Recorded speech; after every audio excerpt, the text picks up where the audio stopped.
Hello guys, আসসালামু আলাইকুম। এমজে আর জহিরুল চলে আসলাম আজকে একটা নতুন ভিডিও নিয়ে। আমি অলরেডি গ্র্যান্ড মাস্টার ডাউন দিয়ে ফেলেছি। সো গ্র্যান্ড মাস্টার লবি কত হার্ড হতে পারে সেটা আপনি জানেন। এখন আমরা এই হার্ড লবিতে তিনটা প্লেয়ার কিভাবে পুরো ম্যাচটা খেলে বয়ে আনি, আপনারা পুরো ভিডিওটা দেখে ইন গেম এনজয় করুন।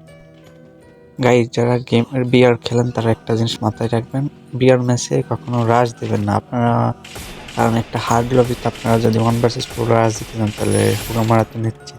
আপনারা চাইবেন যেখানে থার্ড পার্টি, মানে সবসময় থার্ড পার্টি করার জন্য। থার্ড পার্টি করলে আপনারা কয়েকটা কিল পাবেন এবং লাস্ট পর্যায়ে গিয়ে আপনারা তখন রাশ দিতে পারেন। এখন দেখেন আমাদের আমাদের দুইটা প্লেয়ার অলরেডি শেষ।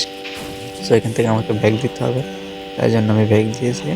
আর আমাদের তিনটা প্লেয়ার যদি একসাথে রাশ দেয় তাহলে তো বোঝেন কি অবস্থা হবে, সেই জন্য আমি আলাদা খেলছি।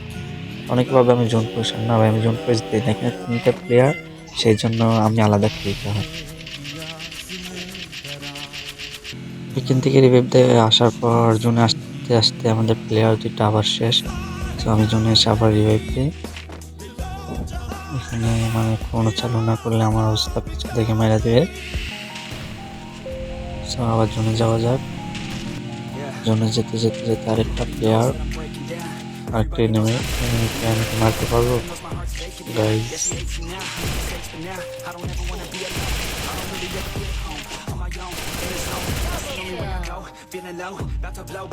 এনিমিটা মারার পর আমি আমার জোনে যাই। সেভে যাওয়ার পর দেখি আমার প্লেয়ার দুটো আবার শেষ।